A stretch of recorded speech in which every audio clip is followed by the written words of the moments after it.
Shalom familia, gracias por acompañarnos en esta serie de estudios que estamos haciendo de la Mishnah y descubriendo juntos cómo es el funcionamiento del templo. Recuerden que estamos hablando en esta serie de estudios, vamos a estar cubriendo la administración del templo y hemos comenzado con el tratado Shekelim o el tratado de un medio ciclo que obviamente recuerden, esto viene de Éxodo capítulo 30, en donde se hace el censo y cada hombre mayor de 20 años tenía que capitar o tenía que contribuir anualmente al templo la medida de medio ciclo de plata. Y hemos cubierto ya el primer capítulo, hemos llegado a la última clase al tercer capítulo y hemos visto cómo este tratado se relaciona mucho con los escritos del primer siglo, principalmente con Yeshua, con las narraciones de Yeshua en el templo. Muchas tienen que ver con este tratado Shekelim. Entonces, vamos a continuar. Recuerden que también lo último que vimos en esta serie, la clase pasada, el capítulo 3, vimos cómo nos enseñaba el funcionamiento del templo, a cómo hacer contribuciones, a cómo Pablo toma este vocabulario y lo aplica en la gran hambruna que hubo en el Imperio Romano y recolectó la contribución, un donativo que toda la comunidad del Mesías, creyentes en Yeshua que estaban fuera de Jerusalén, decidan ayudar a los hermanos que están en Jerusalén pasando esta hambruna. Y vemos cómo en esa contribución, vemos cómo Pablo utiliza el mismo vocabulario y el mismo principio que se usaba en el templo para poder traer orden dentro de la comunidad. Y algo que descubrimos es que obviamente quienes estaban auditando toda esta ceremonia de cómo se recolectaba el ciclo del medio ciclo, cómo se le daba el destino, recuerden que habíamos visto que había toda una ceremonia de transparencia para dejar claro para cuánto dinero se iba a usar en cada una de las retiradas. Recuerden que se retiraba de las arcas del templo 3 veces al año dinero para cubrir algunas ofrendas que representaban al pueblo, a la comunidad. Entonces, ese mismo principio que vimos en el templo, lo pudimos trazar y ver en Pablo cuando solicita esta contribución. Así que vemos cómo este tratado está muy relacionado con el primer siglo y aún más estos capítulos que vamos a estar cubriendo el día de hoy, si el Eterno nos permite, vamos a estar cubriendo el capítulo 4 y el capítulo 5. Y estos dos están muy relacionados con los escritos del primer siglo y principalmente con Yeshua. Espero que aquellos que lo tengan lo hayan podido leer y si no, bueno, lo vamos a leer juntos, así que tengan en mano su tratado Shekelim y aquellos que no lo tengan, por favor, comuníquense con nosotros. En la descripción del video va a estar el mail para que ustedes se comuniquen y nosotros con gusto les enviemos el tratado para que ustedes los puedan leer e imprimir y también el enlace para que ustedes puedan participar en la clase en vivo por Zoom y poder participar haciendo sus preguntas al finalizar el estudio y también, como hacemos con los hermanos, de compartir la lectura de los versículos bíblicos en cada enseñanza. Así que familia, los invito a que se unan al grupo de estudio para seguir aprendiendo más del templo, porque es importante, familia. Recuerden lo que dice Ezequiel capítulo 43, del verso 10 al 12. Casa de Israel, si realmente nos arrepentimos, hay un verdadero arrepentimiento en nuestro corazón, vamos a estudiar el templo. Y estamos viendo cómo el templo no solo nos enseña a tener el contexto de los escritos del primer siglo, sino que hay muchos principios que podemos estar aplicando a nuestras vidas, como por ejemplo con la administración. Así que vamos a continuar, vamos a ir al capítulo 4, familia. Vamos a comenzar con el capítulo 4, verso 1. Vamos a continuar hablando sobre ahora un poquito más a profundidad en qué se usaba. La pregunta que vamos a resolver hoy, la primera pregunta, porque hay varias preguntas que vamos a estar resolviendo el día de hoy.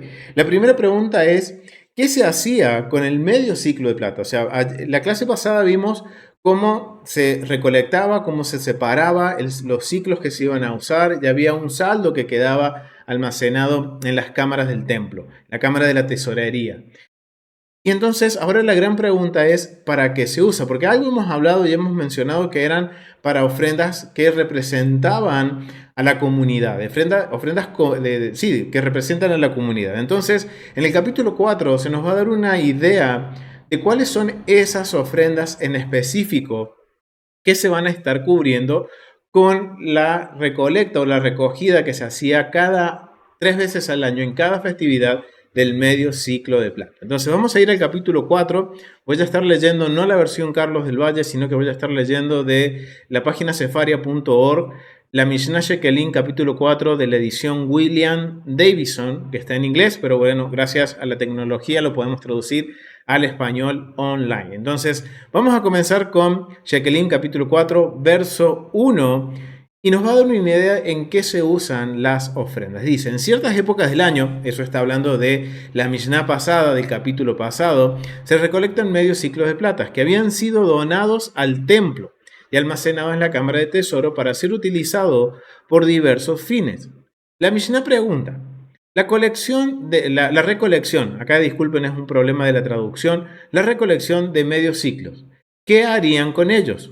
Compraban animales para la ofrenda diaria. Miren para qué servía. Recuerden que hay una ofrenda que marca los tiempos dentro del templo, que es la ofrenda tamid, la ofrenda continua, que hemos hecho un estudio analizando capítulo por capítulo y descubriendo cómo era este procedimiento de la ofrenda tamid, que también se los dejo en la descripción del video para que complementen este estudio del Tratado Shekelim. Entonces, ¿para qué se usaba lo recolectado en el medio de ciclo de plata? Esa es la pregunta que el capítulo 4 inicia haciendo y dice que servía para comprar las ofrendas diarias, los corderos, recuerden que era uno por la mañana y otro por la tarde, y por las ofrendas adicionales. Por ejemplo, las ofrendas Musaf, la ofrenda que era para Shabbat. Recuerden que la ofrenda de Shabbat eran 2 corderos similares a los de la ofrenda Tamid, pero ambos se ponían en el altar en el mismo tiempo entre las 9 de la mañana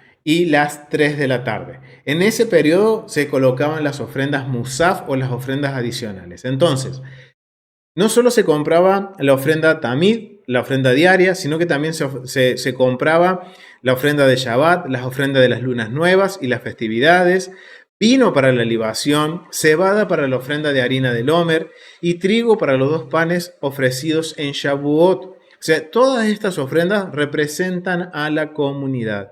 Y para los panes de la presencia, o sea, los panes que se cambiaban todos los días de Shabbat. Hay un estudio que hemos hecho cubriendo el servicio de Shabbat en el templo, que se llama el Shabbat en el templo, valga la redundancia, que también se los dejo en la descripción del video. Y animales para todas las ofrendas comunales. Y esto es algo que a mí me llamó la atención, porque no solo sirve para comprar las ofrendas que representan a la comunidad. Y miren lo que dice aquí en la parte B, podríamos decir, del párrafo 1. Dice, los guardias de los Sefajim, está hablando de los guardias del grano del 7º año. ¿Qué sucedía, familia, en el 7º año? ¿Se recuerdan? Muy bien, acá me están diciendo que no se trabaja en el 7º año. Entonces, miren lo interesante, que para la ofrenda que es de Shavuot, ya sea tanto para la harina de la cebada para el conteo del Homer o para los panes, el trigo para los panes del Shavuot, se tenía que tomar podemos decir, fruto que haya nacido por sí solo de la tierra. Y entonces, ¿qué es lo que hacían? Miren lo que hacían. Dice que colocaban guardias, custodios de esos granos. Miren, y esa es la función de los guardias del Sefajim. Son los guardias del fruto del 7º año. Porque ellos tenían que guardar la santidad y la purificación y la pureza de esos granos que crecieron por sí solo. Entonces vamos a continuar a ver esto porque es bien interesante y hay un vocabulario que se usa aquí que Pablo lo usa. Entonces vamos a ir a seguir leyendo. Dice, los guardias del Sefajim, de los granos del 7º año, dice, grano que crecía sin ser plantado intencionalmente durante el año sabático, el 7º año, se aseguraban de que la gente no tomara este grano sin dueño, para que permaneciera disponible para ser usado en el Homer y en la ofrenda de los 2 panes de Shavuot. Algo que podemos seguir profundizando si el Eterno nos permite más adelante. Recogen, miren también lo que se hacía con el medio ciclo. Dice que a estos guardias que tenían esta función muy particular, dice que con lo que se recoge del medio ciclo también se les paga un salario que proviene de la cámara del tesoro del templo y es pagado del medio ciclo de plata. Miren lo que dice Rabbi Yosei, dice, quien así lo desee puede incluso ofrecer sus servicios como voluntario. y guardaré el grano como depositario no remunerado. Los rabinos le dijeron, incluso, debes decir que el homer y los 2 panes provienen solo de fondos comunales y no de un solo individuo. Miren lo que están cuidando con esto. Ahora estamos viendo por qué a estos guardias se les está pagando un salario. ¿Por qué? Porque ellos no pueden apropiarse de este grano, ya que es una ofrenda comunal. Y las ofrendas comunales no pueden ser pagadas por un individuo de forma privada, en nombre de la comunidad, sino que es con el dinero recolectado del medio ciclo que representa a todo el pueblo, con eso se compra. Y en este caso, como no se compra la harina para el homer y para los panes, se les va a pagar a los guardias. Y dice que estos tenían que declarar con su boca, o sea, pronunciar con su boca que este grano que ellos están guardando era para una ofrenda comunal y no de una cuestión de un individuo individual. Si uno ofreciera su servicio voluntariamente, adquiriría el grano cuidándolo. Miren lo que pensaban ellos, miren podemos decir, todos los escenarios que los sabios de Israel, en este caso recuerden, es el gran Sanedrín de los 71 que dirime todas estas cuestiones. Y dice, en caso, si una ofreciera su servicio voluntario, adquiriría el grano cuidándolo y transportándolo al templo. En ese caso, esta ofrenda habría venido de un particular, para que la ofrenda proceda únicamente del fondo comunales. Los guardias deben recibir el pago de los medios ciclos retirados de la cámara. ¡Wow, familia! Miren qué interesante. Acá, ¿qué está sucediendo? Acá se está guardando el honor de toda la comunidad. Nadie se puede apropiar de algo. Miren, recuerden que esto eran granos que crecían por sí solo. Que cualquiera, en el caso de decir, no, yo cuidé esa planta, yo estuve controlando que nadie lo tomara, de que creciera sano, fuerte, que crezca este grano puro, en condiciones ritualmente puros, entonces ese grano me pertenece. ¿Por qué? Porque invertí trabajo. ¿Y qué dicen los sabios? No se puede, porque al suceder eso, la ofrenda que se va a cubrir con ese grano deja de ser comunal para ser una ofrenda personal. Por más que la persona diga, yo lo dono para el nombre de toda la comunidad. Los sabios dicen, no, que cada funcionario del templo, cada persona que vaya a hacer algo, tiene que recibir su salario. Principalmente en estas cuestiones que están muy relacionadas con la santidad. Recuerden que estas eran ofrendas que marcaban tiempos señalados.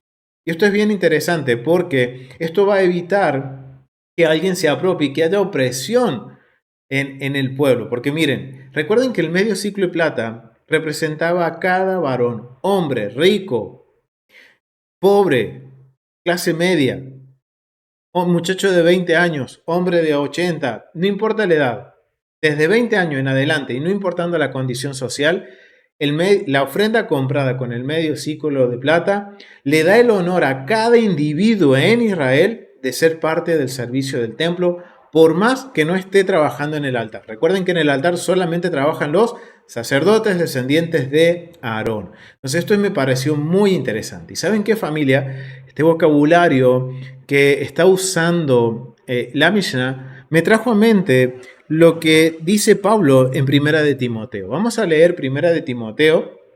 Quiero invitar a mi hermana Verónica Ríos que pueda leer Primera de Timoteo, capítulo 5, del verso 17 al 19.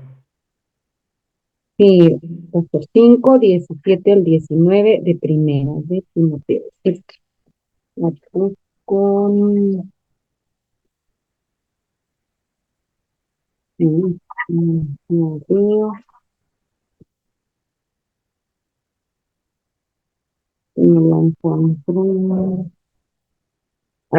Ya, Primera de Timoteo 5, 17 al 19. Amén, Dice exactamente. así: los ancianos que gobiernan bien sean tenidos por dignos de doble honor, mayormente los que trabajan en predicar y enseñar. Pues la escritura dice: no pondrás bozal al buey que trilla, y digno es el obrero de su salario. Contra un anciano no admitas acusación, sino con 2 o 3 testigos. Amén. Gracias, mi hermana. Miren lo que dice Pablo. Está usando el mismo vocabulario que se usa en la Mishnah. O sea, quien vaya a hacer un servicio tiene que cobrar su salario. Y esto es lo que está diciendo Pablo. Y miren cómo él le está enseñando a la congregación aquí en la carta que le dice a Timoteo, le da esta recomendación de que cada uno cumpla su rol y su función. Y esto recuerden que Pablo, él había sido instruido a los pies de Gamaliel. Y recuerden que la familia de Gamaliel era una de las cuales auditaban la ceremonia del medio ciclo de plata, y eso lo vimos en el capítulo 3, la clase pasada. Entonces él está usando los mismos principios que se usa en el templo, los está usando dentro de una congregación. Sí, obviamente aquí está hablando que si está la posibilidad y obviamente hay la posibilidad de cubrir el salario para aquel que dice los que predican, los que enseñan, los que estén en alguna función, tiene que haber un salario. Es una recomendación que da. ¿Por qué? Porque hoy justamente hablábamos con el hermano Rico y Juan sobre este tema y era interesante ver porque esto también aseguraba que el trabajo que se hiciera de una forma, digamos, con compromiso, podríamos decirlo. Porque nos llamó mucho la atención esto porque si uno puede decir lo hago de forma voluntaria, pero si mi intención no es la correcta, o lo hago porque, bueno, me toca, ¿cómo va a ser ese trabajo? Y por lo general sucede que los trabajos, cuando no están hechos con la intención correcta y sabiendo que lo estoy haciendo por el Eterno y en representación de la comunidad, entonces muchas veces no se hace un buen trabajo. Entonces, ¿qué se está asegurando en la tesorería del templo? Que el trabajo que se haga a conciencia y que obviamente al tener este compromiso de un salario iba a hacer que la persona sea honrada y que obviamente no se tomara ese grano para sí y lo donara en nombre de él para la comunidad, atribuyéndose un honor que le corresponde a toda la congregación, a todo el pueblo de Israel. Entonces eso es bien interesante y vemos cómo Pablo está usando estos principios que provienen del templo, los está usando en la estructura o en la formación de una comunidad. Y que les dice, miren, los ancianos que gobiernen bien, o sea, que hagan las cosas bien, que hagan las cosas con diligencia, que sean dignos de doble honor, o sea, de doble respeto. Mayormente es aquellos que trabajan y predican y enseñan. Pues las escrituras dicen, no pondrás bozal al buey que trilla, y eso está nombrando a Deuteronomio. Si vamos a la referencia que nos da la Biblia, está hablando de Deuteronomio capítulo 25, verso 4. Pero es interesante que cuando habla de digno es el obrero de su salario, no hay ninguna referencia, sino que nos está nombrando Mateo 10:10 y Lucas 10:7. Entonces, es muy probable que Pablo esté tomando este mismo principio del templo y como evidencia podemos trazarlo con lo que estábamos leyendo del capítulo 4, verso 1 del Shekelim. Y recuerden que todo esto también era de público, porque el tratado Shekelim se enseñaba un mes antes de que se recolectara el medio ciclo. Recuerden, el primero de Adar, el primer Shabbat del mes de Adar, se sumaba la porción semanal, se sumaba la porción del medio ciclo, para que todo el pueblo supiera qué es lo que se está por hacer, cómo se va a manipular ese dinero, para qué se recolectaba ese fondo. Entonces, esto es algo que tenemos que tener en mente, familia. Nosotros no somos la audiencia original. La audiencia original comprendía todo esto y era su diario vivir. Todos los años pasaban por el mismo proceso. Vemos como Pedro y Yeshua, también ellos contribuyeron podemos decir, esta contribución anual y lo hicieron de acuerdo a lo que dice la Torah, las instrucciones y los mandamientos de Dios. Así que, wow, acá tenemos una primera conexión que podemos hacer al comprender cómo funcionaba la administración del templo y ahora cómo esto nos ayuda a poder llevar una mejor administración, no solo en mi casa, sino que también en la congregación. Entonces, vamos a continuar, familia, con el capítulo 4. Vamos al capítulo 4, párrafo 2, dice, miren, también se compraba con el medio ciclo de plata la novilla roja, el chivo expiatorio y la tira de la lana carmesí utilizada en el proceso de quemar la novilla roja, proveniente todo de la colecta de la cámara del tesoro del templo, o sea, está hablando del medio ciclo, a pesar de que no son ofrendas de sacrificio. pero todas estas sirven como representación del pueblo. Recuerden que la novilla roja, ¿para qué servía, familia? ¿Para qué servía la novilla roja? A ver los que están en internet, ¿para qué servía la vaca roja, la paraduma? ¿Cuál era el propósito? Acá me están diciendo purificación, bien, purificación ritual, ¿purificación de qué? ¿Ritual de qué? Muy bien, de la muerte, purificación ritual de la muerte. ¿Y era usada por quién? Por toda la comunidad. No solo por los sacerdotes, sino también por todo aquel que entraba en contacto con los muertos. Entonces, es lógico que se debe de tomar el dinero para cubrir esta ofrenda de lo que es la recolección del medio ciclo de plata. Entonces dice que el chivo expiatorio, o sea, la ofrenda que representa a Yom Kippur, también se toma del medio ciclo, y todos los implementos utilizados en estas ofrendas, como por ejemplo la lana carmesí que se colocaba en la novilla roja.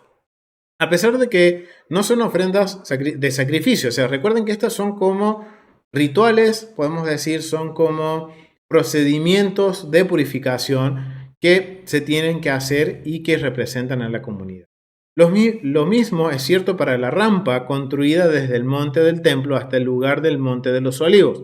Recuerden que hemos también cubierto esto de la paraduma, les voy a dejar también el enlace, porque hemos analizado y hemos tratado de recrear a través de la app del templo lo que era este procedimiento, este protocolo de la paraduma. Así que también se los voy a dejar en el enlace. Así que miren, un solo tratado, ¿cuántos tratados estamos uniendo? Tratado Tamid, tratado Midot, ahora estamos usando también, hay que tener en cuenta el tratado de la Paradumá, de la vaca roja, y también el de Yom Kippur, el tratado Yomá. O sea, miren familia, como todo empieza a unirse y nos empieza a dar un mejor contexto de los escritos del primer siglo. Dice, la misma rampa, había una rampa que se construía desde el templo al Monte de los Olivos, dicen que también se cubría con este dinero. La rampa construida para sacar el chivo expiatorio de la ciudad también dice que se compraba con, o se hacía con el medio ciclo. La tira de lana carmesí que llevaba atada entre los cuernos el macho cabrío de Yom Kippur, el de Azazel. Cualquier reparación, miren, también servía para cualquier reparación necesaria para el acueducto que atravesaba el patio del templo y las murallas de la ciudad y sus torres, y para todas las necesidades de la ciudad, como reparación de calles, seguridad y similares.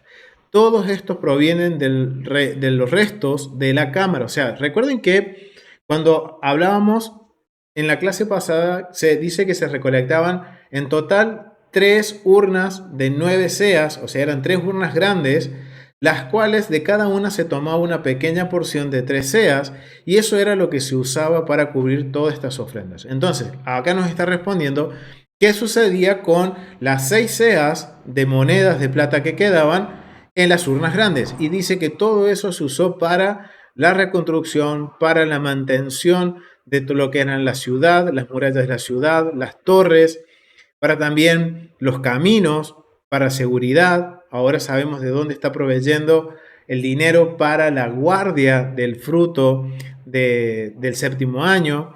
Es decir, el dinero que queda en la cámara después que los 3 colectas de dinero fueron tomadas para ofrendas comunitarias. O sea, esto tenemos que tener en mente el protocolo y la ceremonia, que en cada 3 veces al año, en la festividad antes, 15 días antes de la fiesta de Pesaj, 15 días antes de Pentecostés y 15 días antes de Sukkot, de tabernáculos, se entraba a la cámara y se hacía esta ceremonia que de las urnas grandes, que eran de 9 seas, se tomaba una urna más pequeña de 3 seas. Y lo que entraba en los 3 seas, eso era lo que se usaba para las ofrendas comunales.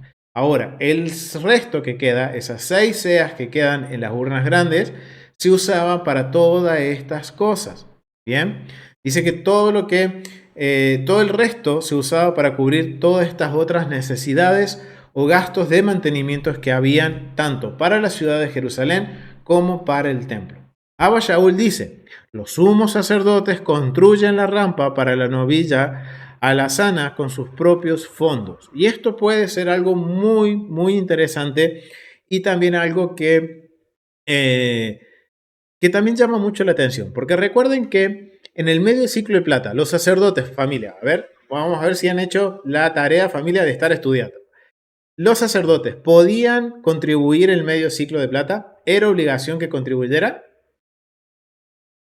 No era obligación, pero podían hacerlo si deseaban, pero no era obligación. Entonces, miren qué interesante. Todo lo que se cubría con lo que es el dinero del medio ciclo de plata no representaba a los sacerdotes, sino que representaba al pueblo, a los hombres de Israel, a las 12 tribus, podríamos decirlo, y también a los levitas. Entonces, ¿qué sucedía? En cada ofrenda comunitaria también había algo que los sacerdotes podían ellos contribuir, el sumo sacerdote en nombre de toda su familia, podía contribuir para que sea representado en esta ofrenda. Entonces, por ejemplo, en la ofrenda Tamid, recuerden que los corderos representaban al pueblo y los panes que se presentaban junto a la ofrenda Tamid eran pagados por el sumo sacerdote, y eso lo cubrimos en el tratado Tamid. Entonces ahí vemos que en una ofrenda está todo Israel, inclusive los sacerdotes. Entonces, lo que dice Abba Shaul tiene lógica, porque si la vaca roja representa al pueblo, ¿cómo va a representar a los sacerdotes? Bueno, los sacerdotes, el sumo sacerdote, en nombre de toda la familia de Aarón, contribuye de sus propios fondos, no del fondo del templo, de sus propios fondos familiares, van a cubrir lo que es la construcción de la rampa para la vaca roja. ¡Wow! Esto es mucha información, bastante que tenemos que analizar. Ahora miren, cuando nos toque hablar de la vaca roja, de la paradumá, miren ahora todo esto que podemos seguir aprendiendo y teniendo en cuenta dentro del servicio y cómo era este ritual de purificación de los muertos, ¿bien? O sea, de contaminación por los muertos, ¿ok? Entonces, ahí vimos algunas otras o algunos otros usos por los cuales se usa el dinero del medio ciclo de plata. Vamos al párrafo 3. Dice, ¿qué harían con los restos sobrantes de la cámara después de haber atendido todos los elementos mencionados anteriormente? O sea, miren la provisión que podía llegar a haber en el templo, familia. Al punto de que se cubrieron las ofrendas, se cubrieron todos los gastos de mantenimiento y hasta podía llegar a haber más dinero disponible para hacer otras obras o otras cosas que se necesitaban en el templo. Entonces la pregunta es ahora, en el caso, dice, ¿qué harían con el resto? O sea, no es en el caso, dice con el resto. O sea que nos está dando a entender quienes están documentando esto, que está quedando siempre un resto, a pesar que ya se cubrieron todas las necesidades, se quedaba un resto. Ahora, ¿qué sucede con ese resto? Dicen, compraban vino, aceite y harina fina y lo vendían a quienes los necesitaban para su ofrenda privada. Esto es, por ejemplo, recuerden que cuando uno viaja a Jerusalén, si yo vivo muy lejos, yo podía vender mi producto que yo iba a ofrendar y con ese dinero llegaba a Jerusalén, compraba ese producto y lo presentaba. Entonces, ¿qué dice? Con ese dinero se hace una inversión en vino, aceite y harina y se le va a proveer, se le va a vender a aquel que necesite para su ofrenda privada. ¿Y cuáles eran las ofrendas privadas? Los holocaustos, las ofrendas de Shelamín, las ofrendas de paz, Levítico 1 al capítulo 7. La ofrenda de paz, las ofrendas de pecado o de purificación, el caso de que, por ejemplo, una mujer diera a luz, todo necesitaba, recuerden, toda ofrenda, lo vimos en el tratado Tamid, toda ofrenda de carne debe presentarse con harina, aceite y vino como libación. Entonces, miren lo que hacían. Se hacía una inversión. Y el beneficio de esta venta iría a parar a la propiedad consagrada, es decir, al tesoro del templo. Esta es la declaración de Rabí Ismael. Rabí Akiva dice, no se pueden ganar ganancias vendiendo propiedades consagradas, ni tampoco se pueden obtener ganancias de los fondos reservados para los pobres. Algo interesante, vemos que siempre va a haber alguna disputa o alguna diferencia entre los sabios dentro del Sanedrín, pero es lógico que se haga una inversión. ¿Por qué? Recuerden, familia, que algo que habíamos marcado como precedente, que a pesar de que esto está sucediendo en el primer siglo, sucede igual que hoy. Hay una situación cambiaria. Hay un comercio cambiario de divisas en donde pueden subir o bajar el precio, puede haber devaluación, puede haber inflación. Y esto lo vamos a ver cuando hablemos sobre los precios, porque el templo fijaba los precios. Entonces, esto nos quiere decir si hay fijación de precio y hay cambio de moneda extranjera al shekel y de shekel a moneda extranjera, entonces tenemos, como toda economía, algo que se llama devaluación, inflación y altas tasas cambiarias, que en este caso vimos que no eran tan altas para aquel que pagaba en moneda extranjera, pero era necesario. Entonces, wow, que el templo, ¿qué está haciendo? Tomando una decisión financiera en la cual dice, yo tengo esta cantidad de ciclos de platas que me sobran, si yo lo sigo manteniendo, el año que viene puede subir su valor o puede descender. En cambio, los productos, y vamos a ver más adelante, los productos como el vino, el aceite y la harina, los precios eran fijados por el templo. Entonces, ¿qué mejor resguardar esos ahorros en aceite, vino y harina? Que cuando uno lo necesitaba, lo vendían al precio del momento y usaban ese dinero. Es clases de economía, familia. Estamos tomando clases de economía en el templo. ¡Wow! Esto es increíble. Aquellos que han estudiado administración de empresa, contabilidad, economía, ¡wow! Esto ahora vamos a entender muchas cosas que hoy hacemos en la administración y en la economía que tienen un precedente en el funcionamiento en la casa de nuestro rey, en la administración del templo. ¿Ok? Entonces, acá vemos que cómo se usaba, cómo se hacía todo esto. Pero ahora, antes de seguir con los próximos párrafos, antes de leerlos, quiero que leamos unos versos de los escritos del primer siglo. ¿Por qué? Porque a partir del párrafo 6, 7 y 8, se nos va a ampliar un poco más la información con respecto no solo del medio ciclo de plata, sino con la persona que decidía consagrar sus bienes como un voto o como una ofrenda para el templo. Entonces, ahora, ¿cómo se administraban esos bienes de una persona privada que por una X razón dice por un voto, puede ser un voto nazareo, un voto X, por una necesidad, por lo que sea, necesita hacer este voto y dice, yo voy a consagrar todos mis animales, mi cosecha, mis propiedades para el templo. Ahora, hay un problema aquí, porque ¿qué se hace con todo esto? Esto es lo que vamos a tener que ver, porque ahora estos son bienes, miren que estos bienes van a ser ahora parte del tesoro. Cuando recuerden, las personas hacen un voto, no necesitan firmar un papel, sino que con lo que dijeron delante de los jueces, ellos se están ligando, se están comprometiendo a cumplir. O sea, ahora, ¿cómo se va a ejecutar la prenda de ese bien que la persona ha donado de forma voluntaria por un voto? Y ahora en estos versos lo va a hablar, pero quiero que vayamos a Mateo capítulo 15. Vamos a ir a Mateo capítulo 15, porque Yeshua habla un poquito sobre esto y confronta a los fariseos. Vamos a ir a Mateo capítulo 15 y quisiera que mi hermano Gilberto pudiera leerlo. Vamos a leer del capítulo 15, del verso 4 al 9.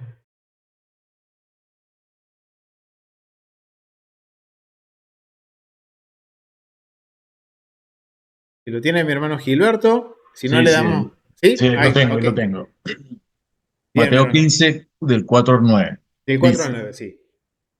¿por qué Adonai dijo, honra a tu padre y a tu madre, y quien hable mal de su padre o de su madre, que muera?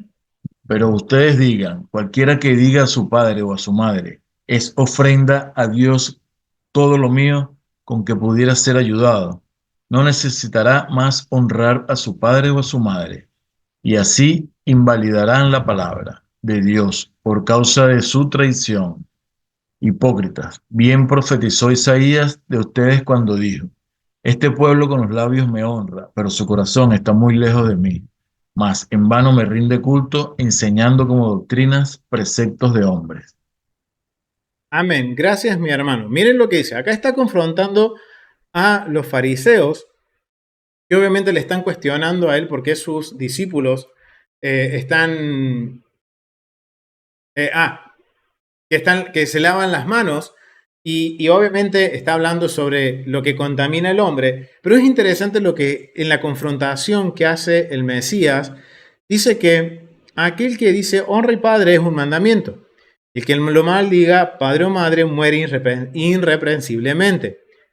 irremisiblemente, dice. Pero vosotros decís, cualquiera que diga a su padre o a su madre, es mi ofrenda a Dios todo aquello con que pueda ayudarte. O sea, los está confrontando, dice, y ya no han de honrar a su padre y a su madre. Así habéis invalidado el mandamiento de Dios por vuestra tradición. Ok, ¿de qué está hablando acá Yeshua? Yeshua, cuando dice de tradición, está hablando de la ley oral. Esto no quiere decir que la ley oral sea mala. Recuerden, la Torá escrita va acompañada de la Torá oral. Lo que está haciendo Yeshua es poner cada cosa en su lugar. Se le está dando prioridad a la Torá escrita, pero también en su lugar, en su momento, se tiene que aplicar la Torá oral. ¿Y cuál es la Torá oral que está hablando Yeshua? Si él está hablando de que dice que una justificación para no ayudar a los padres o a la madre o a un prójimo, para no ayudar, vamos a poner una excusa para no ayudar, es decir, que todo lo que yo tengo está ofrendado para Dios. Por eso no te puedo ayudar. ¿Qué está diciendo esto? Este vocabulario nos está diciendo todo lo que tengo está consagrado a Dios. Obviamente, ¿eso está escrito en la Torá, escrita, oral? No, porque nos dice hay un voto. Pero en el voto, cuando nosotros estudiamos el mandamiento de los votos y cómo se hacían los votos en el templo, podemos ver que las personas podían hacer un donativo voluntario. Ellos establecían la persona de acuerdo a su necesidad, podríamos decir, dice, ok, yo voy a donar esto. Entonces, ahora, miren, Yeshua los está confrontando con algo que aparece en la Mishnah. Está hablando de la consagración de los bienes. Y que obviamente, ¿qué están haciendo los fariseos? Para jactarse y para no ayudar, me voy va a pesar más la ley oral que la Torá escrita. Cuando lo primordial sería ayudar a padre y madre, en este caso que están siendo confrontados, y con lo que me sobra, tengo que ser prudente a la hora de hablar, entonces con lo que me sobra, digo, ok, voy a dar todo el resto de mis bienes para, como dice ahí, como una ofrenda o como un voto. Entonces esto es bien interesante, porque ahora vemos cómo Yeshua está usando una tradición o una ley oral que está dentro de la Mishnah, pero Yeshua no está en contra. Está en contra de la opresión.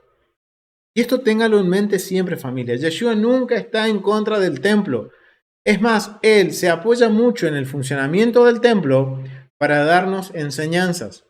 Y no solo eso, vemos Pablo que son aproximadamente como 20, 30, 40 años después de la muerte, no, perdón, 30 años, entre 20 y 30 años después de la muerte y resurrección de Yeshua, Pablo está usando los mismos principios del templo y los está poniendo en práctica dentro de la comunidad de creyentes en el Mesías. O sea, Yeshua, ¿qué está haciendo? Simplemente poniendo cada cosa en su lugar, dando prioridades. No está mal uno hacer un voto, no, pero hay otras prioridades.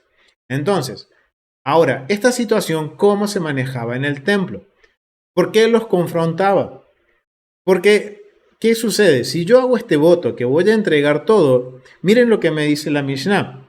Vamos a ir al punto 7, vamos a ir al capítulo 4.7, que nos resume un poco, porque hay distintas, como siempre, distintos escenarios nos plantea la Mishnah, pero este es el más general. Dice, en el caso que quien consagre todos sus bienes, y en el 7 sí, quien consagre todos sus bienes sin especificar con qué fin, entre ellos hay un animal apto, y entre ellos hay un animal apto para ser sacrificado en el altar, sea macho o hembra, ¿qué se debe hacer con él? Rabbi Eliezer dice, como no especificó lo contrario, todos están consagrados para el mantenimiento del templo. Por lo tanto, los machos deben venderse, dice. Ok, estamos viendo que dentro del templo es necesario que haya comercio. Como hoy hablábamos con los hermanos más temprano, había emprendedores, familia. Eran todos emprendedores en el pueblo de Israel. El templo era como una gran empresa. Y el pueblo era quien proveía, podemos decir, los insumos para que esta gran empresa esté trabajando y cumpliendo su rol, su propósito y su función. Entonces, es necesario que haya comercio, que haya intercambio de bienes y productos por dinero. Dice, los machos se deben vender para las necesidades de los holocaustos, es decir, individuos que los sacrificarán como tales. Pasa lo mismo con la harina que veíamos en el punto anterior. Si el que iba a Jerusalén y necesitaba comprar un animal, se le iba a vender de los animales que una persona había consagrado de todos sus bienes por X razón, ya sea una ofrenda voluntaria de agradecimiento, una petición, lo que fuese. Entonces dice que se vendía a una persona que lo necesitaba para una ofrenda personal. Y las hembras, como no pueden ser ofrecidas como holocausto, deben venderse para las necesidades de las ofrendas de paz. Es decir, a individuos que las sacrifiquen como tales. Y al valor monetario que se recibe de su venta se asigna con el resto de su propiedad para el mantenimiento del templo. Rabbi Yehoshua dice, aunque no especificó con qué propósito consagra su posesión, se puede suponer que pretendía que los animales fueran consagrados como holocausto. Por lo tanto, los varones deben ser sacrificados, o sea, los machos deben ser sacrificados como holocausto, y las hembras, los animales hembras, las ovejitas, ya que no pueden ser traídos como holocausto, deben venderse para las necesidades de ofrenda de paz, es decir, a individuos que las sacrifiquen como tales. Y el valor monetario que se reciba de su venta debe usarse para comprar y traer holocaustos. Según ambas opiniones, el resto de los bienes que no son aptos para el uso sacrificial se destinan al mantenimiento del templo. Rabbi Akiva dice, considero que la afirmación de Rabbi Eliezer es más correcta que la afirmación de Rabbi Yehoshua y que Rabbi Eliezer aplicó su método por igual tanto a los animales como a otras posesiones al tratar a ambas como consagradas para el mantenimiento del templo, mientras que Rabbi Yehoshua hizo una distinción entre ellas. El rabino Papeyas dijo, escuché las declaraciones de ambos, aplicadas a diferentes situaciones. Aquel que consagra todas sus posesiones y declara explícitamente que sus animales deben ser incluidos, claramente tiene la intención de equiparar a sus animales con el resto de sus posesiones, que ambas deben ser incluidas, ser consagrado para el mismo propósito, es decir, para el mantenimiento del templo.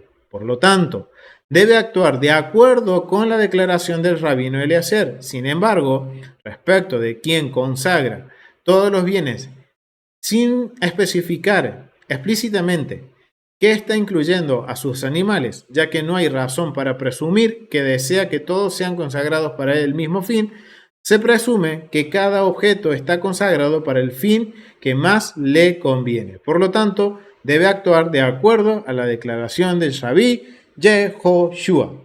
O sea, miren, acá hay dos opiniones y hay un rabino que dice, ok, voy a tomar lo mejor de una, o sea, uno de los líderes del Sanedrín dice, ok, llegamos a un consenso, vamos a tomar lo mejor del Rabí Eliezer y lo mejor de la opinión de Rabí Yehoshua y hacen una Mishnah, una ley oral para la manipulación de los bienes. Ahora, cuando nosotros vamos a Mateo y Yeshua está hablando de que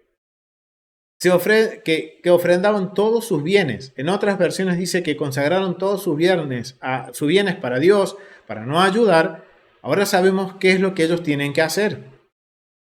Y wow, qué corazón duro, familia.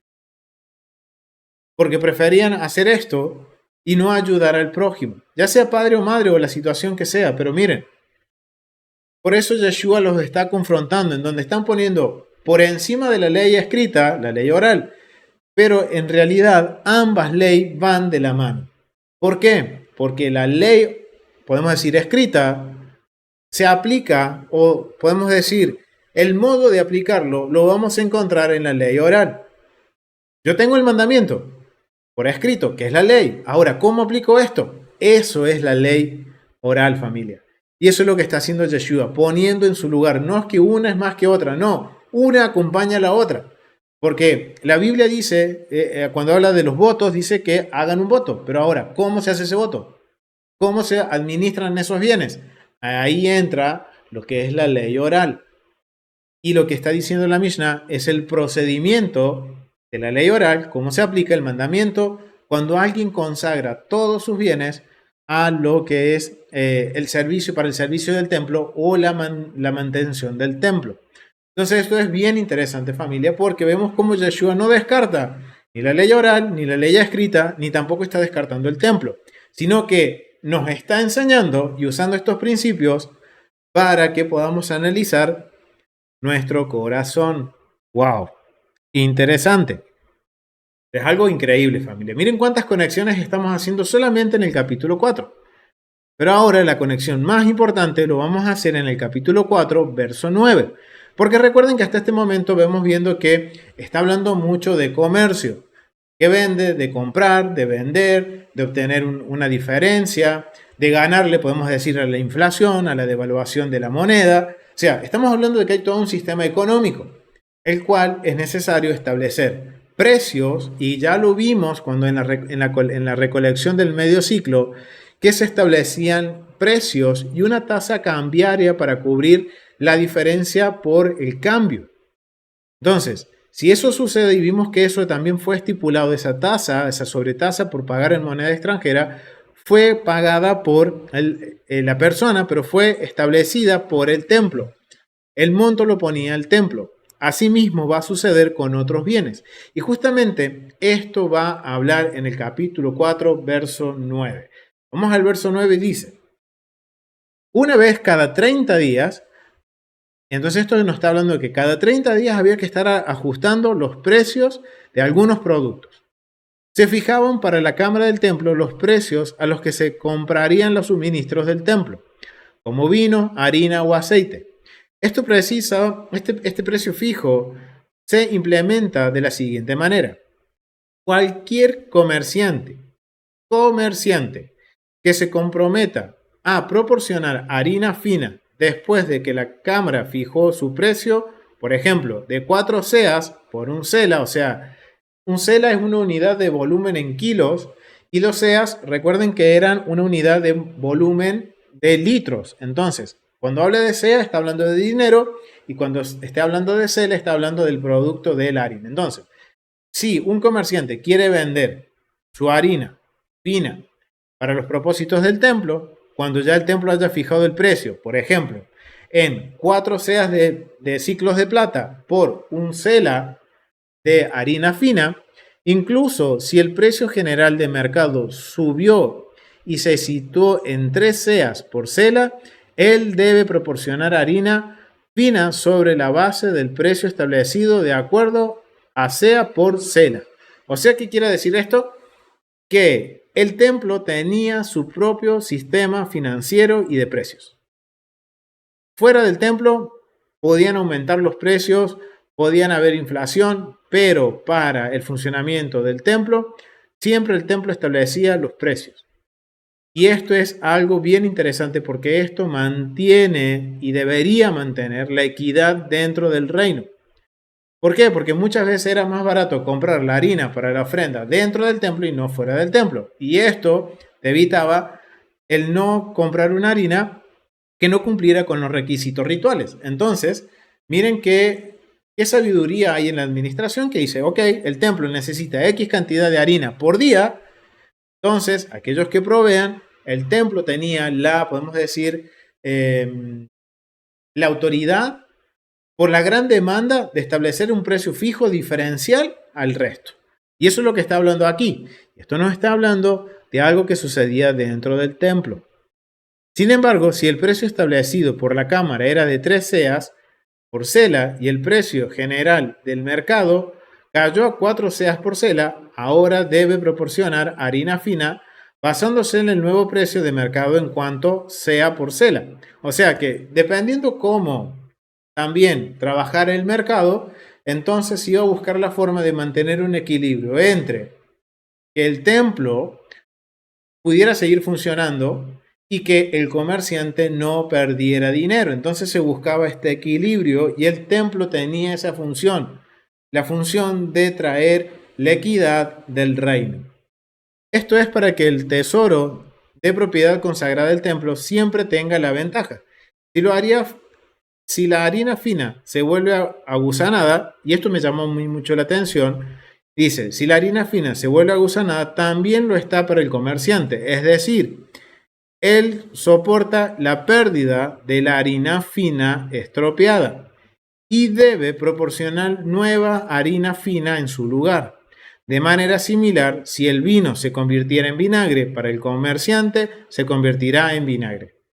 Esto se debe a que el comerciante solo recibe, es decir, gana su dinero una vez que el altar está satisfecho, es decir, la transacción sola se realiza una vez que los objetos han sido sacrificados en el altar.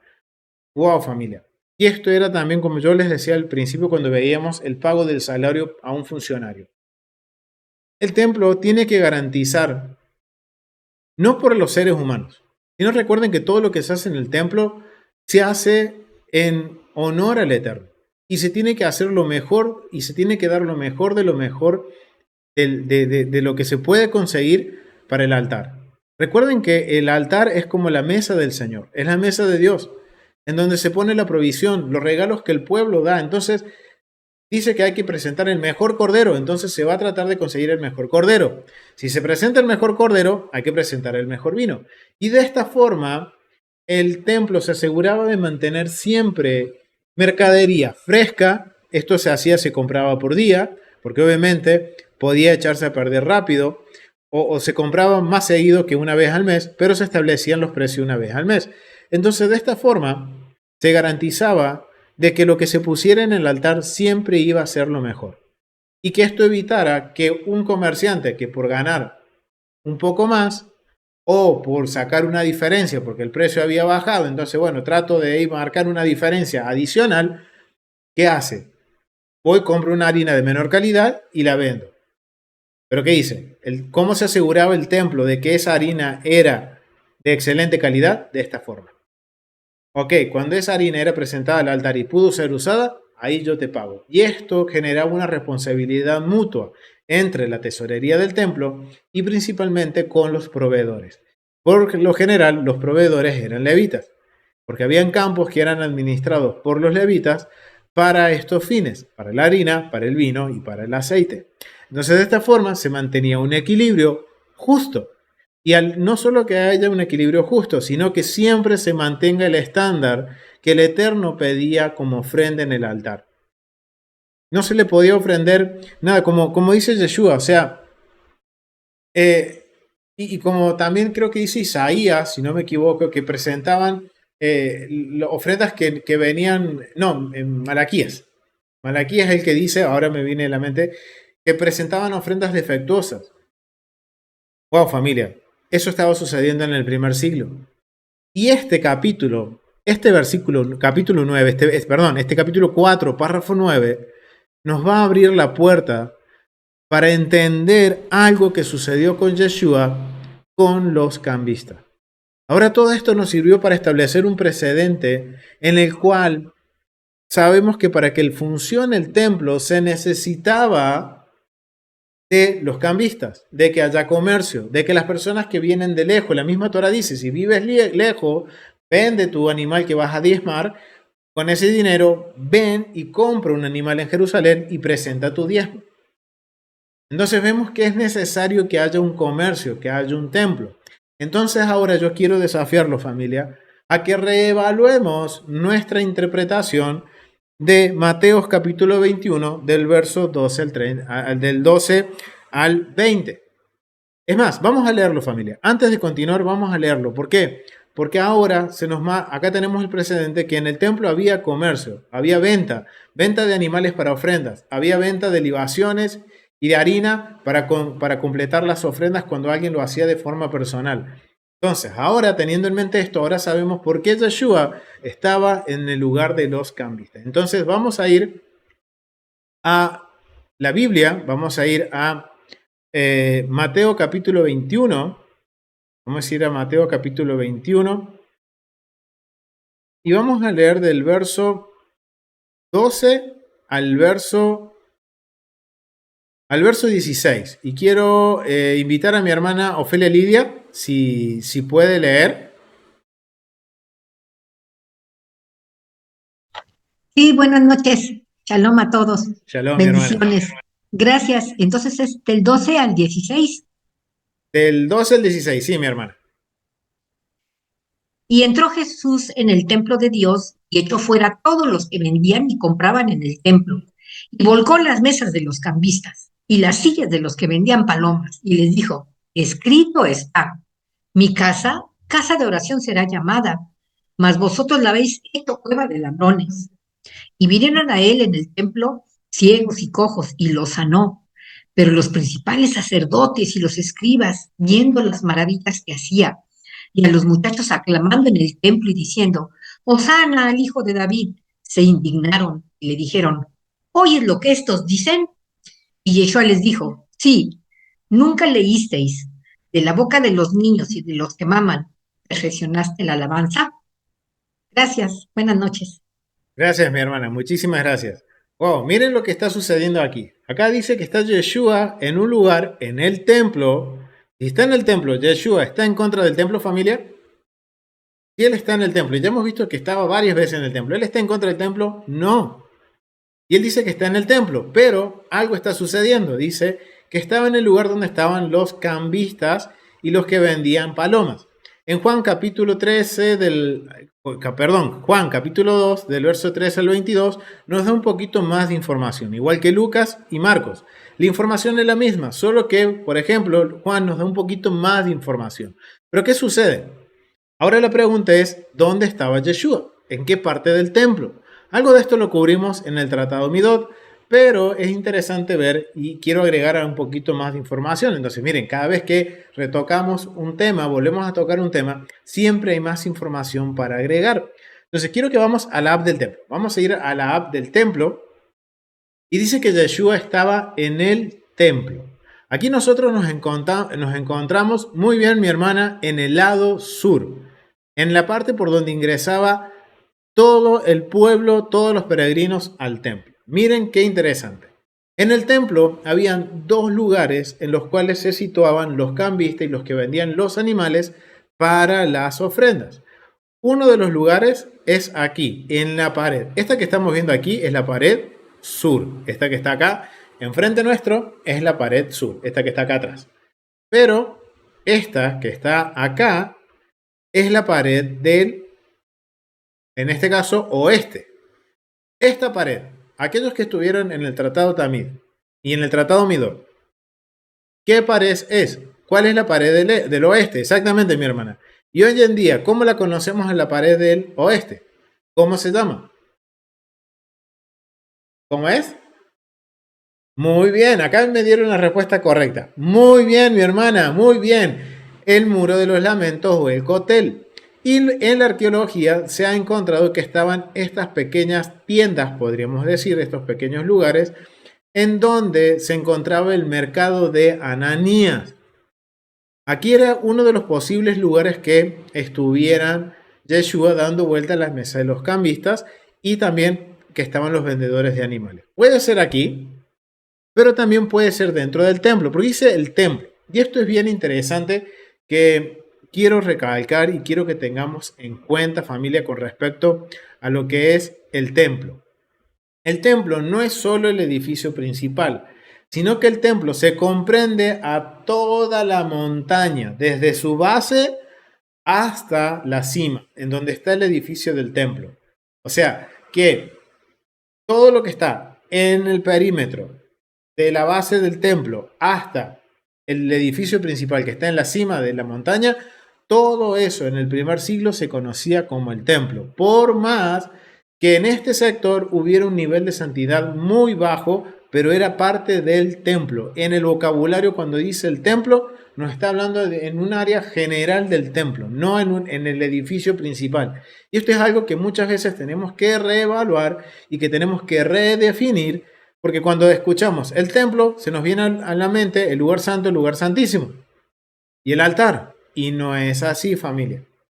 No es así, sino que todo el perímetro de la montaña, inclusive la montaña, era considerada el templo. Entonces, hecha esa aclaración, volvemos a la app. Entonces, puede ser que haya estado en este lugar, pero también se encontraba un lugar que se llamaba el Royal Store o el Pórtico Real. Y vamos a subir por acá. Que eso se encuentra en la extensión herodiana. Recuerden, fue la reconstrucción, o mejor dicho, la ampliación que pagó Herodes. Por eso, familia, no es el templo de Herodes, sino que es remodelado por Herodes. Algo que tenemos que cambiar en nuestra forma de hablar sobre el templo. Entonces, miren, este edificio que tenemos aquí enfrente, este de acá, es el Pórtico Real. Que si nosotros hemos estudiado el Tratado Midot, aunque aquí me tropecé, vamos a ir por acá, acá está, vamos a ir para acá, vamos a ver que este edificio, que es el Pórtico Real, también está acá, vemos que está fuera del perímetro original de los 500 por 500, que es la muralla que vemos al frente. Esa muralla, cruzando esa muralla hacia el edificio del templo, no podía haber comercio. Era un nivel de santidad más alto que este lugar. Entonces, si yo cruzo ese lugar, no hay intercambio comercial. El intercambio comercial se podía hacer en las afueras del templo o en este sector que también era administrado por Ananías, que era el Pórtico Real. ¿Bien? Miren acá lo que nos dice el Talmud de Babilonia, en el Tratado de Rosh Hashanah 31a.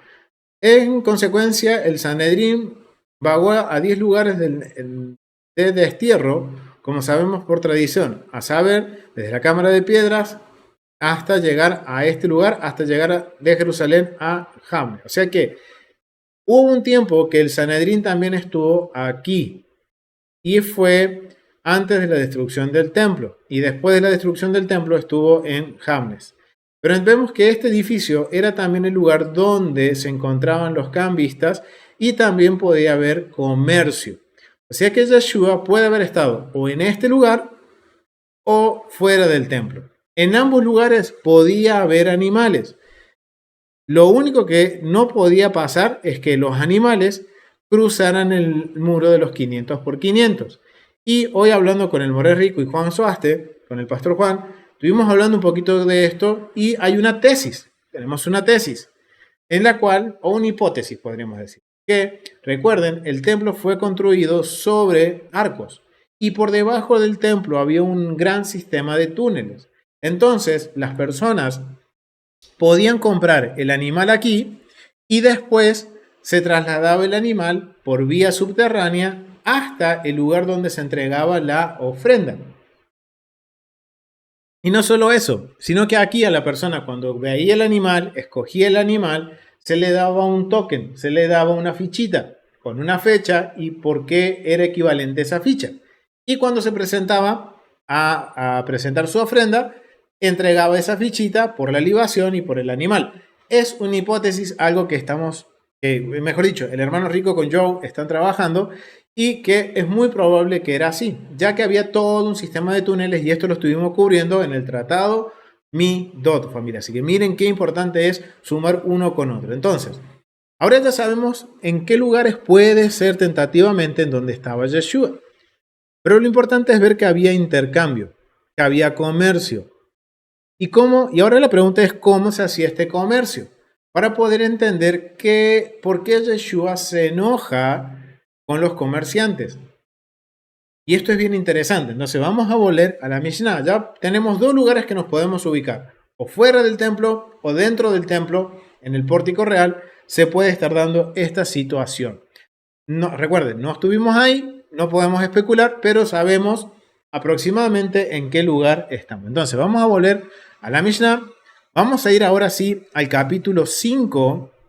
Vamos a ir al capítulo 5 y vamos a leer lo que nos dice con respecto a cómo se hacía este intercambio, cómo se hacía la venta de los bienes.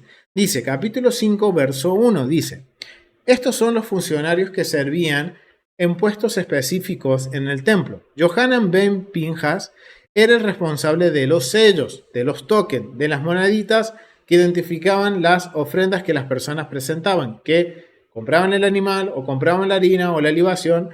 Y Yohanan ben Pinjas, miren, ya sabemos que la familia de Yohanan ben Pinjas era quien se encargaba de todo esto.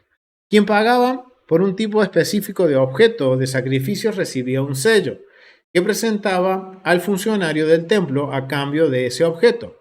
Ahijah era responsable de las libaciones, es decir, el vino, el aceite y la harina, preparadas con el nivel de pureza ritual necesaria para las libaciones y las ofrendas de comida que acompañarían a muchas ofrendas animales. Ahijah suministraba la libación a quienes presentaban el sello apropiado. O sea, miren, había una familia que se encargaba de los sellos. Había una familia que se encargaba de la venta de estos sellos. Y otra era una familia que se encargaba de, por ejemplo, aquí lo que hacía Ahijah era cambiar los sellos para el vino y la harina. Él le entregaba la harina correspondiente para esa ofrenda.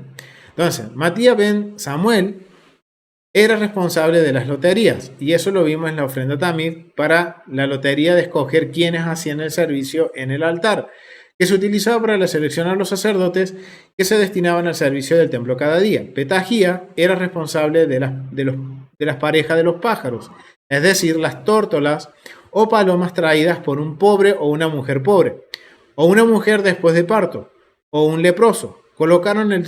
Colocaron la suma apropiada de dinero en el cuerno designado para este propósito, y cada día Petahía supervisaba la compra de pájaros con ese dinero y su sacrificio de la manera adecuada. Miren, Petahías era quien llevaba el control de lo que ingresaba por estos animales. Recuerden que eso lo vamos a ver, si el Eterno lo permite, en el capítulo 6, el funcionamiento de las arcas, donde Yeshua estaba cuando la viuda dio las dos blancas.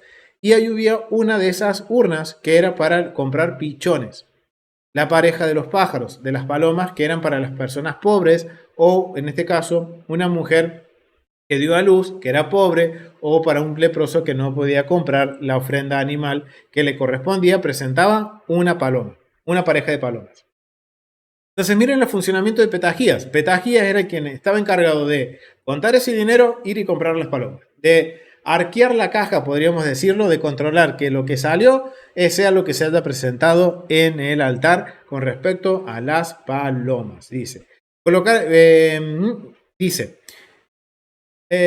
Por cierto, la Gemara menciona, Petahía es Mordoqueo del libro de Esther. Según lo que dicen los sabios, interpreta que Petahías viene de la familia de Mardoqueo. ¿Y por qué es llamado Petahías? Que se parece a la palabra para abrir, Petaj. La razón es que abría, es decir, aclaraba temas difíciles y los interpretaba al pueblo. O sea que no solo se encargaba de controlar lo que ingresaba y lo que salía por las palomas, sino que también él era el intérprete para el pueblo cuando no sabía leer, cuando no entendía el hebreo que se usaba en el templo. ¿Y por qué conocía los 70 idiomas conocidos en aquella época?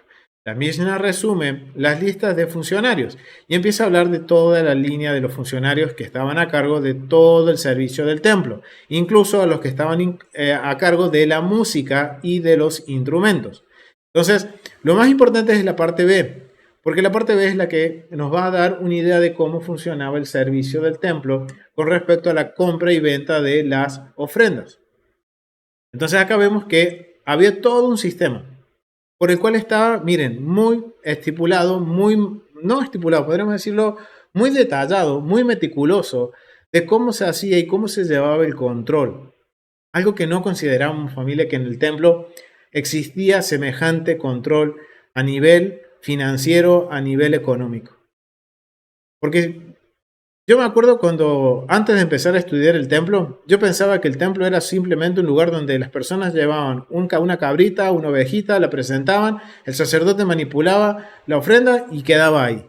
Y no, familia, hoy me estoy dando cuenta que miren la cantidad de funciones, la cantidad de cosas que sucedían alrededor del altar y que realmente es como una gran empresa, en donde hay funcionarios, cada uno cumple su rol y su propósito. ¿Y cuál es el producto? Es suministrar el alimento para el altar, familia. Y esto es increíble. ¿Por qué? Porque también ahí había algo que sucedía con el dinero excedente, que cuando no había ofrendas o el nivel de ofrendas bajaba, el templo suministraba ofrendas adicionales para mantener continuamente la ofrenda en el altar. ¿Y saben con qué dinero se hacía? Con el medio ciclo de plata. sea, miren cómo esto estaba esta maquinaria que era el templo estaba tan aceitada, tan perfectamente sincronizada, que ni siquiera en la cuestión administrativa se dejaba o era una excusa para dejar que el altar dejara de funcionar. ¡Wow! Esto es increíble, familia. Entonces acá vemos cómo el templo funcionaba. Vamos a ir al punto 2 del tratado, al capítulo 5, párrafo 3. Dice, esta Mishnah proporciona detalles del funcionamiento realizado por Yohanan ben Petahías y Ahilla. Los funcionarios mencionados en la primera Mishnah de este capítulo, que se refiere a los sellos y a las libaciones. Había 4 sellos en el templo, que confirmaban que el portador había pagado la libación que acompañaba su ofrenda, y en ellos estaba escrito una de las siguientes inscripciones: becerro, macho, es decir, un carnero, niño y pecador, es decir, leproso, ya que la lepra es un castigo por uno de los 7 pecados. Y eso lo vamos a ver en el tratado Arcahim 16a en el Talmud de Babilonia. Por el contrario, Ben Asaya dice, había 5 sellos y en ellos estaba escrito lo siguiente en arameo, no en hebreo: becerro, macho, cabrito, pobre, pecador, rico, pecador. La Mishnah explica el significado de cada uno de los 4 sellos antes mencionados. El sello del becerro sirve como recibo de pago de la libación de las ofrendas de grano, ya sea grande o pequeña, macho o hembra, ya que todas las ofrendas de la familia de las vacas van acompañadas de la misma libación. El cabrito que servía para la libación, también servía como la libación de ofrenda de ovejas. Lo mismo que para el cabrito era para la ofrenda de ovejas y cabras, grandes o pequeñas, machos o hembras, excepto el carnero de 13 meses en adelante. O sea, el carnero que se presentaba como, en este que doy como entendido como es de lo que es el diezmo. La foca dice, perdón, es la traducción. El carnero que antes se llamaba masculino, podemos decir macho, sirve exclusivamente para la libación de carnero. El sello del pecador sirve para la libación de las 3 ofrendas animales del leproso, para completar su sacrificio. O sea que aquí nos está hablando básicamente cómo funcionaba el sistema de sellos. La persona no es que compraba y llevaba en sus manos el aceite y el vino, sino que llevaba, por ejemplo, un token que equivalía a la libación, a la harina y al aceite por cada una de las ofrendas. Y eso los invito a que lean Levítico capítulo 1 al capítulo 7 y que vean el estudio que hemos realizado el siglo pasado de la porción de Levítico que habla justamente de las ofrendas, que es qué es una ofrenda. Y ahí está todo detallado, qué animal, cuánto se llevaba, en qué tiempo, por qué se llevaba. O sea, es interesante, se los dejo en la descripción del video. Entonces vemos aquí que es el funcionamiento. Pero miren los escenarios que plantean. Quien busca libación para su ofrenda, en el párrafo 4, ofrenda acude a Yohanan, el funcionario responsable de los sellos. Le da la suma apropiada de dinero y recibe un sello de su parte. Ese sello, posteriormente, viene a Ahilla, quien era responsable de la libación y del sello de Yohanan, y recibe su libación de él. Por la noche, Yohanan y Ahilla se reúnen para reconciliar sus cuentas, o sea, para arquear las cajas. Ahilla sacaba los sellos que había recibido y aceptaba el dinero que Johanán había recibido a cambio de ellos. Si el dinero era menor que el valor de los sellos, eran menos para él. Es decir, Yohanan soportaría la pérdida y Yohanan tendría que pagar la diferencia al tesoro del templo con su propia propiedad. Y si sobraba algún dinero, es decir, dinero total, era mayor que el de los sellos, quedaban en beneficio del tesoro de propiedad consagrada del templo, ya que el tesoro siempre estaba en ventaja. Ok, miren qué interesante, familia. Había hasta un control. Ellos arqueaban. Obviamente acá nos dicen los nombres de la familia, del funcionario principal, pero detrás de ellos había todo un grupo de personas que trabajaba para esto. Entonces, al finalizar el día, arqueaban las cajas, el que tenía los sellos, con el dinero, cruzaban la información y hacían el balance diario. Y miren, siempre, si había alguna diferencia, ok, el que tenía la diferencia tenía que hacerse cargo, en este caso el que manejaba el dinero, tenía que hacerse cargo de la pérdida. Si había de más, y es porque quizás puede ser porque las personas pagaron más de lo que quisieron voluntariamente, todo eso servía para el funcionamiento del templo. No quedaba en manos de los sacerdotes, sino que iba a las arcas del templo. Y tengan en mente esto, familia, porque todas estas áreas de comercio fueron administradas por Ananías. Ahora yo le pregunto, ¿quién era Ananías? ¿Cómo era Ananías? El sumo sacerdote Ananías. ¿Por qué se caracterizaba, familia? A ver, los que están en internet. Ananías era muy bien, muy bien. Acá mi esposa les ganó, familia, dice que era corrupto. Ananías tenía y su familia eran corruptos. ¿Y qué hacían ellos? Ellos alquilaban estos puestos en el mercado de Ananías, tanto en el Royal Store como en la parte inferior, y cuando llegaban las festividades, ¿qué hacían? Ellos aumentaban el alquiler, por lo cual, ¿qué hacían? Que todos los precios digamos, del mercado subieran, ya sean tanto para el templo como para el mercado ordinario, el mercado común. Entonces, ¿qué hacía esto? Que las personas nunca podían traer lo mejor. Y no solo eso, esto afectaba el arca del templo. ¿Por qué? Porque de alguna forma este sumo sacerdote Ananías había encontrado la vuelta de sacar una, como decimos en Argentina, sacar una tajada del pastel y vivir bien. Obviamente, esto, familia, y quiero aclararlo para que no se malentienda, tenemos que aprender a separar lo que es la función de la persona. La persona puede ser corrupta, pero la función es santa. La función de sacerdote es santa. No tiene la culpa de que la persona sea corrupta y que quiera hacerse el vivo y sacar ventaja en este caso.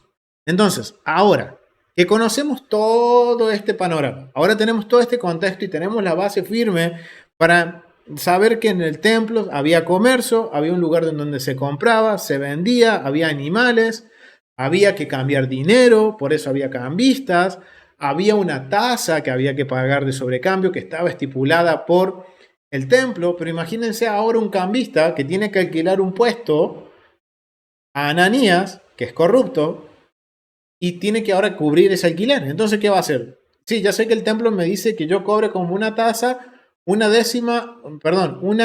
doceava parte del shekel, pero tengo que sumar mis otros gastos. Entonces esa tasa subía por culpa de una persona corrupta. Y digo persona porque no es el sacerdocio corrupto. El Eterno dice que el sacerdocio es perpetuo para Aarón y es una función santa. Pero tristemente, los seres humanos siempre inclinamos hacia el mal. Entonces, es algo que tenemos que aprender y tener en claro, familia. Recuerden, la Biblia no es para nosotros, es para nosotros, pero no fue dirigida a nosotros. Entonces, las personas, por más que saben que, y esto miren, sucedía en el primer siglo, las personas sabían que el sumo sacerdote era corrupto, pero igual seguía llevando sus diezmos, igual seguía llevando sus ofrendas. Lo mismo pasaba con los hijos de Elí. Los hijos de Elí eran corruptos, pero las personas, a pesar de que sabían qué es lo que sucedía en el tabernáculo, ellos llevaban su ofrenda. ¿Por qué? Porque sabían separar entre la corrupción del hombre y la santidad del servicio, de la función. Entonces, algo que tenemos que tener en cuenta. Cierro paréntesis. Entonces, ahora teniendo esto en cuenta, podemos tener mayor comprensión de lo que está pasando con Yeshua. Yeshua no está en contra de que haya comercio en el templo. Era necesario, sí, porque era parte del funcionamiento. Pero ¿en qué estaba en contra? De lo que estaba haciendo Ananías. ¿Y cómo lo sabemos, familia? Miren, vamos a analizar el vocabulario. Porque muchas veces nos enfocamos en que, sí, volteó las mesas de los cambistas porque eso no se debe hacer en el templo. Familia, tenemos la evidencia que sí se hacía. La Mishnah nos enseña que sí se hacía. Era parte del funcionamiento del templo. Algo que tenemos que corregir. Ahora, ¿cuál es el problema? Sabiendo que Yeshua tampoco estaba en contra de la recolección de ofrendas, él iba y enseñaba en el templo, nunca dijo que estaba en contra del templo. Entonces, ¿cuál es el problema? Vamos a analizar el vocabulario. Y miren, lo tengo ahí marcadito, familia. Miren lo que dice. Dicen, y está acá citando, vamos a leerlo de vuelta, dice, y entró Yeshua en el templo, ya sabemos que puede ser fuera en el templo, en el Kotel, en el Muro de los Lamentos, o en el Royal Store, uno de los dos lugares puede ser. Y echó fuera a todos los que vendían y compraban en el templo. ¿Eso es necesario? Sí, porque la misma Torá nos dice de que aquel que vive lejos tenía que vender su producto y venir a Jerusalén y comprar un producto nuevo, fresco, y presentarlo como ofrenda. Lo mejor que podía comprar con lo que había vendido ese producto en su pueblo. Entonces, la Torá valida y nos valida de que tenía que haber comercio en el templo. Entonces vendían y compraban en el templo. Y dice que volcó, se enojó, volteó las mesas de los cambistas y las sillas de los que vendían palomas. Juan dice que también a los que vendían animales y ganado, y sacó los animales de ese lugar. Y les dijo, escrito está, mi casa, casa de oración será llamada, mas vosotros la habéis hecho cueva de ladrones. ¿Y qué está citando aquí? Miren, está citando cuando dice, mi casa, casa de oración será llamada, tenemos que tener en mente el contexto de Isaías 56:7. Isaías 56:7 dice que tanto el eunuco como el extranjero, el contexto, si nosotros abrazamos el pacto, Él nos va a llevar a esa casa de oración. Si Yeshua no está en contra del templo, está reafirmando lo que dice el profeta Isaías. Y también está citando cuando dice, vosotros las habéis hecho cuevas de ladrones, Jeremías capítulo 7:11. O sea, miren lo que está citando los profetas, los cuales los profetas estaban de acuerdo con el funcionamiento del templo. Verso 14 es la clave, dice, y vinieron a él en el templo, y vuelvo y repito, y vinieron a él en el templo, ciegos y cojos, y los sanó. Ok, esto nos está hablando en el lugar donde está Yeshua. ¿Una persona ciega o coja podía estar en este lugar? Sí, porque era un lugar que era de libre tránsito para los gentiles. Era de nivel de santidad baja, pero también podían estar fuera en el lugar de justamente la esquina del sector sur y el sector oeste, que es muy probable que haya sido así, teniendo en mente el contexto de Hechos capítulo 3, cuando dice que Pedro y Juan subían al templo y había un paralítico pidiendo moneda, un incapacitado pidiendo monedas, pidiendo limosna en la entrada del templo. Entonces, me inclinaría más que Yeshua estaba afuera, pero también puede estar aquí. Y esto es bien interesante, porque, como dice aquí, dice que vinieron a él. ¿Y qué dice? Los sanó. Dice que los sanó. Ok, vamos a ver acá, dice que los sanó. Pero los principales sacerdotes, está hablando de la familia de Ananías y los escribas, viendo las maravillas que hacía, y a los machos los muchachos, aclamando en el templo. En el templo decían, Hosana al hijo de David, se indignaron y le dijeron, ¿oyen lo que estos dicen? Y Yeshua dijo, sí, ¿nunca leíste de la boca de los niños y los que maman? ¿Perfeccionaste la alabanza? Y bajándolos, salió fuera y dejándolos, salió fuera de la ciudad a Betania y posó allí.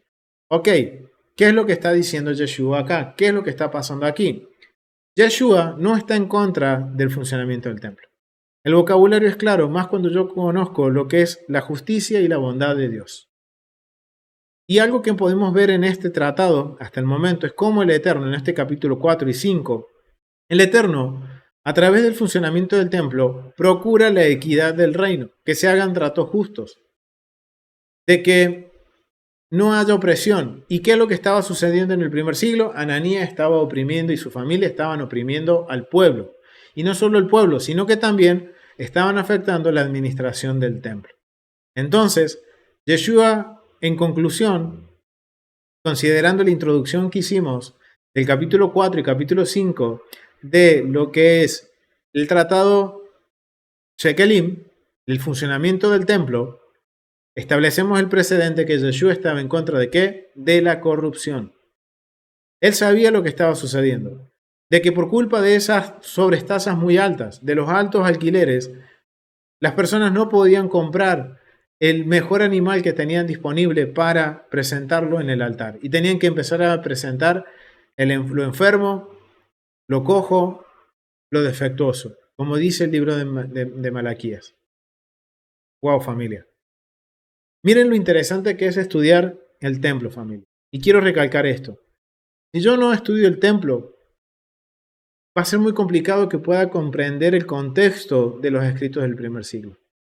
Y estamos viendo que un solo capítulo, en este caso, el capítulo 4 y parte del capítulo 5, está muy relacionado con solamente Mateo capítulo 21 del verso 12 al 36, o Juan 2 del 13 al 22, o Lucas 19 del 45 al 48. O sea, necesitamos enfocarnos, familia. Y es por eso que nos hemos puesto en la tarea de poder estudiar juntos estos tratados, la administración del templo, el vocabulario. Y miren cuántas conexiones hemos hecho con los escritos del primer siglo. Y hemos aprendido ahora muchas cosas, familia. Y seguiremos aprendiendo, que podemos aplicar también a nuestras vidas. Así que, familia, yo creo que llegó la hora de redefinir nuestro concepto a la hora de leer las escrituras. Consideremos el contexto, familia. Nos ayuda muchísimo. Y podemos entender ahora la esencia del mensaje que el autor del libro le está dando a la audiencia original.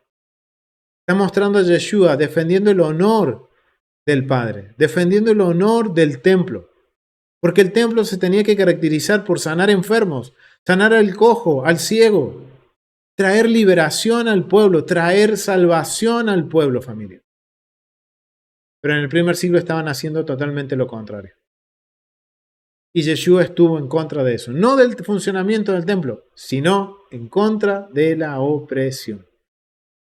Así que, familia, mucho por analizar, mucho para seguir estudiando, y los invito a que vean los estudios anteriores, que complementen con el Tratado Tamid, el Tratado Midot, el Shabbat en el templo. Miren, hemos cubierto en el canal, en la Biblia, en su contexto, hemos cubierto el ciclo pasado, gracias al Eterno, mucho con respecto al servicio del templo.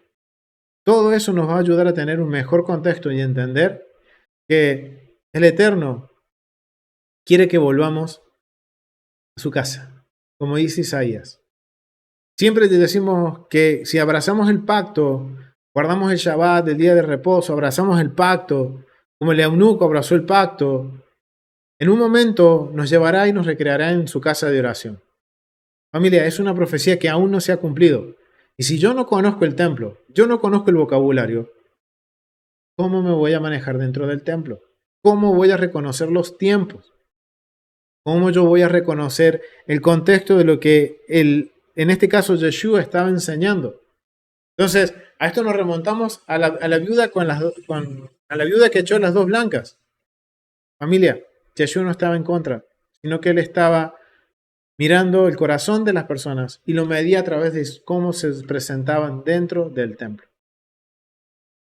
Y Yeshua enseñó mucho en el templo.